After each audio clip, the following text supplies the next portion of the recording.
Guys, 2025 na at nagtitiis ka pa rin sa mga mumurahing motor, unreliable at hindi latest ang mga specifications. Kung pwede ka naman bumili ng murang motor, reliable at latest ang specification. Eto guys, ituturo ko ngayon sa inyo kung saan kayo makakabili ng mga motor na yan.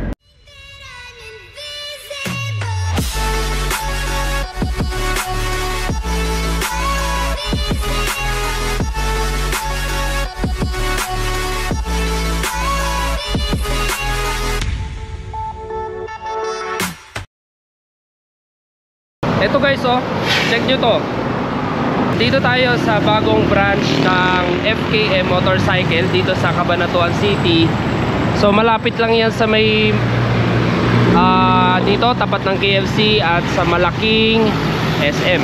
Titingnan natin yung mga available na motorcycle dito at yung kanilang mga SRP.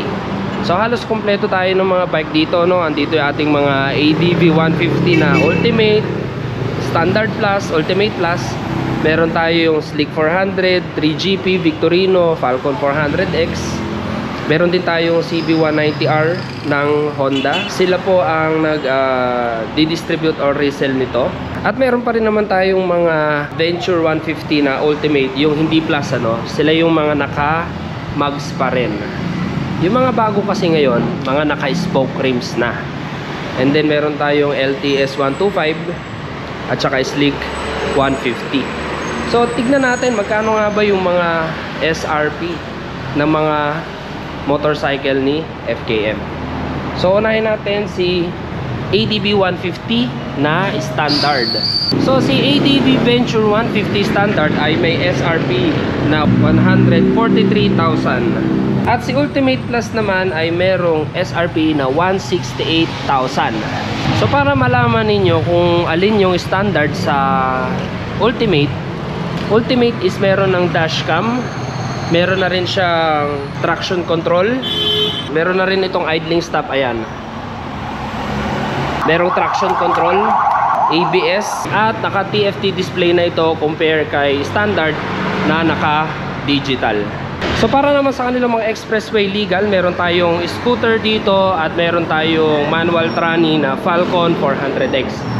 So sa SRP ni Slick 400, ito ay 288,000. So meron tayong ganito yung personal natin pero kulay red. And then ganitong kulay yung pinahiram na demo bike sa atin ni FKM. So kung interested kayo mapanood yung review natin dito at yung experience natin sa bike na ito, visit nyo lang yung ating channel or search nyo lang Slick 400 Sir Troy para naman sa kanilang 300cc sport bike.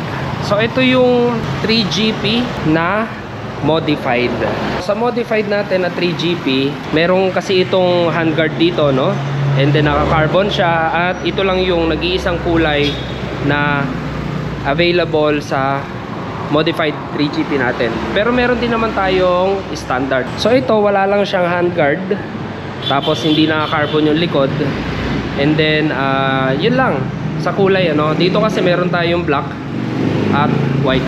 And then para naman sa ating classic bike, meron tayo ditong Victorino. So ito ay isang scrambler, naka V engine. Gano'ng kaastig yun? 250cc at may SRP na 156,000 pesos. So saan ka makakita ng V engine na 250cc tapos presyong scooter lang, ano? Ang ganda rin ng kanyang gulong, naka black tires na. So isa sa mga expressway legal nila, itong Falcon X400, meron na rin tayong review niyan at test ride, and then na-experience na rin yan nating i-long ride. So ang SRP ni Falcon 400X ay 208,000. So ito yung tinatawag nila na Dominar Killer. Ang ganda rin pala ng white, ano, napaka elegante ng kulay kasi ano lang siya, charcoal gray and then white. Iba rin talaga dating ng white sa akin, ano, especially ganito na coated. Ang ganda ng kulay ng pagkaka-white niya, no. And then yung isa naman is metallic silver na naka brown na seat cover. Next naman, itong CB190R. So, naked bike siya na naka-Repsol concept. So, ito, hindi siya FKM. From Honda siya. Pero si FKM Motorcycle ang naging reseller or distributor ng bike na ito. So, ang SRP nito is 185,000. Naka-USD fork siya, oh. Upside down fork. Meron din siyang center stand, side stand, naka single pedal. Ito namang ating LTS 125. So kung pang daily kailangan nyo ng gulay board na malaki, fuel efficient at reliable na motor na rin, itong LTS 125 ang bagay sa inyo. So ito ay may SRP na 67,900.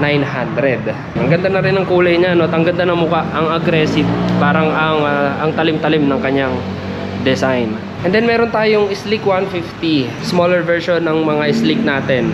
So dalawa lang naman yan actually, yung Slick 400 at itong Slick. So another scooter na kung gusto nyo may gulay board, meron pa siyang utility hook dyan. Meron na rin siyang USB charger port. At yung kanyang handlebar is naked.